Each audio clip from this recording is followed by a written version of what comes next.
ও আচ্ছা ওইদিকে হ্যাঁ। সায়না, তোমার কাছে যেটা প্রশ্ন করবো যে মানে তোমাকে আমরা চিনেছি আর কি হ্যাপি টু স্টার থেকে, তখন তুমি ফিভার ফিভার কাজ করতে এবং এবং এটা করার পর তুমি আড্ডা চৈতালির সাথে একটা মানে তুমি লটর পটর করতে মানে একটা মজা লটর পটর করতে একটা মজা করতে তুমি। তো তোমার মাথায় এই হ্যাপি টু স্টারের চিন্তা ভাবনাটা এলো কি করে ফার্স্ট, আর সেকেন্ড হচ্ছে তুমি মানে নিজেকে স্ট্যান্ড আপ কমেডিয়ান হিসেবে কবে থেকে তুলে ধরতে শুরু করলে আর কি? না আমি প্রথমে স্ট্যান্ড আপ কমেডি সেই অর্থে করিনি, আমি দুটো মাত্র শোই করেছি। আর কমেডি ছোটবেলা থেকে আমি প্রচুর বাঁদরের বাচ্চা ছিলাম, বুঝতেই পারছি। এখনো যে নেই তা নয়, এখন লেজটা দেখতে পাওয়া যায় না। তো আমাদের হ্যাঁ আর্টি চৈতালির সাথে কি লটার পটার কি বলছিলেন?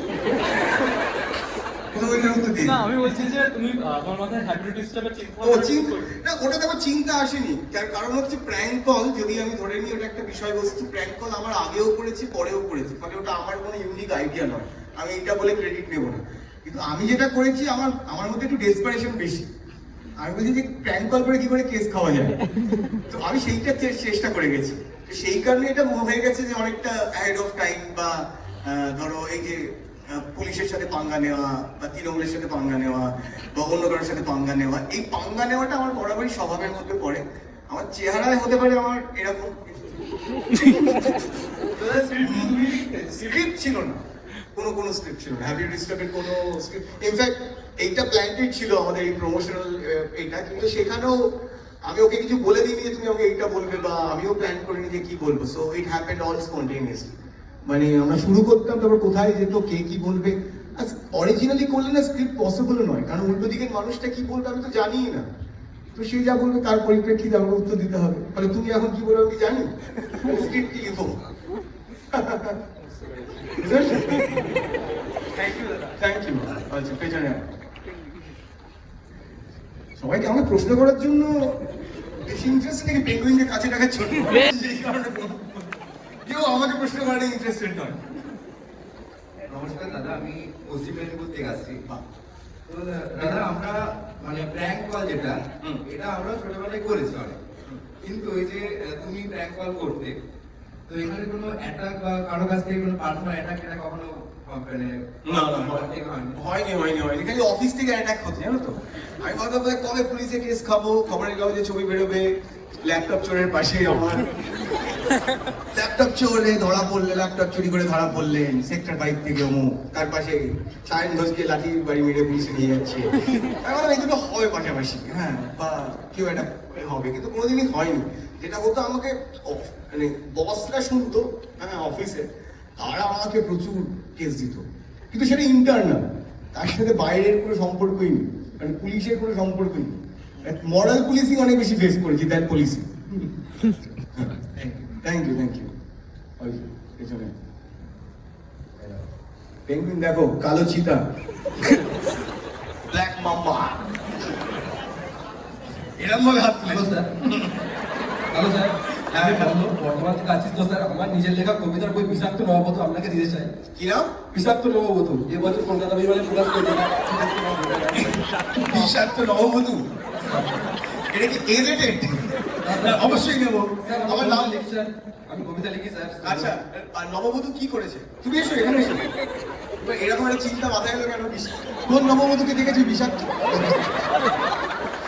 কারেক্ট বই দিয়েছে আমাকে, বিষাক্ত নববধূ।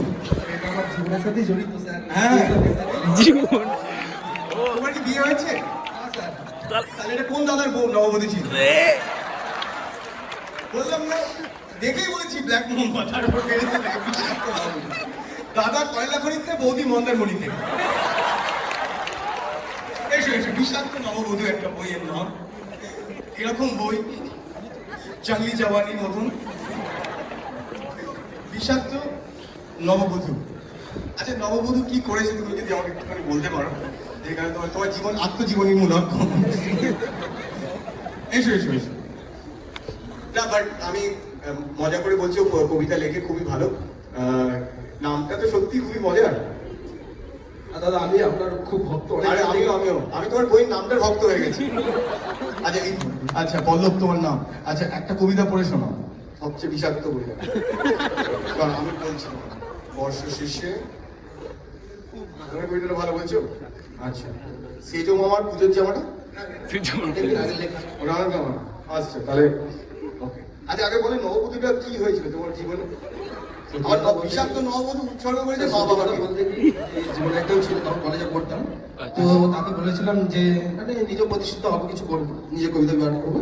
দিয়ে স্যার সে জীবন থেকে চলে গিয়েছিল। তারপরে স্যার এই বইটা যেদিন পাঠ করেছিলাম সেদিন তার বিয়ে হয়েছিল।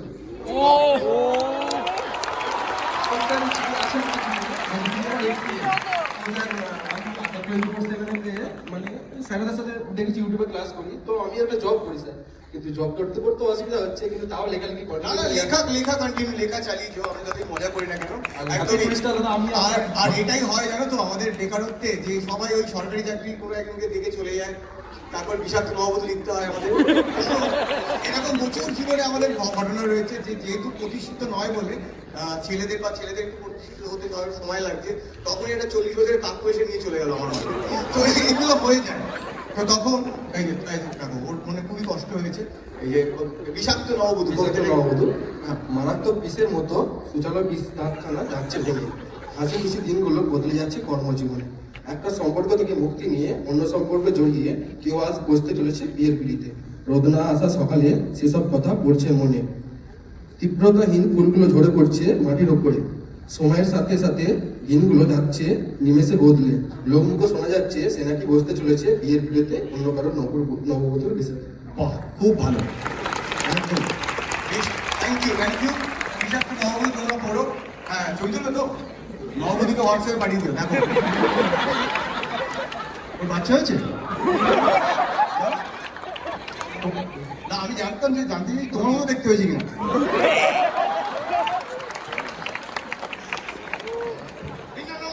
আমার পাঁচমিও না, খুব খারাপ হবে জীবনে।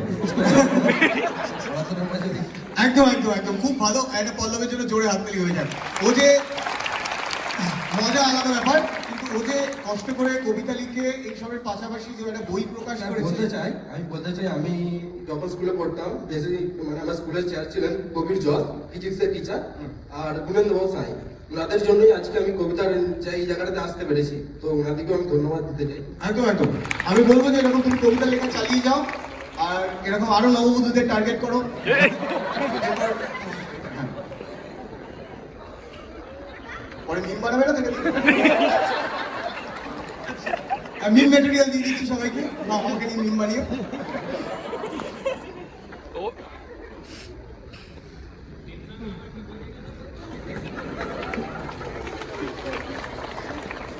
আর আমি আশীর্বাদ করার কেউ নেই, অনেক নববধূরা রয়েছে,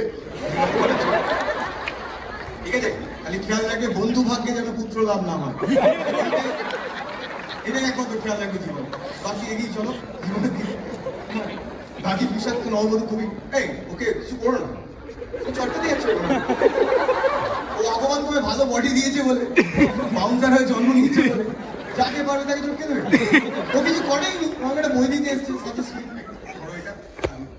তোমার অটোগ্রাফি করেনি। হ্যাঁ, আর কারোর কিছু যদি বলার থাকে খুবই ভালো, এরকম আমি অ্যাপ্রিসিয়েট করি যারা মানে গতে ভাঙা জীবনের বাইরে, সবকিছুর বাইরে অন্য কিছু ট্রাই করছে, তাকে সাপোর্ট করা উচিত।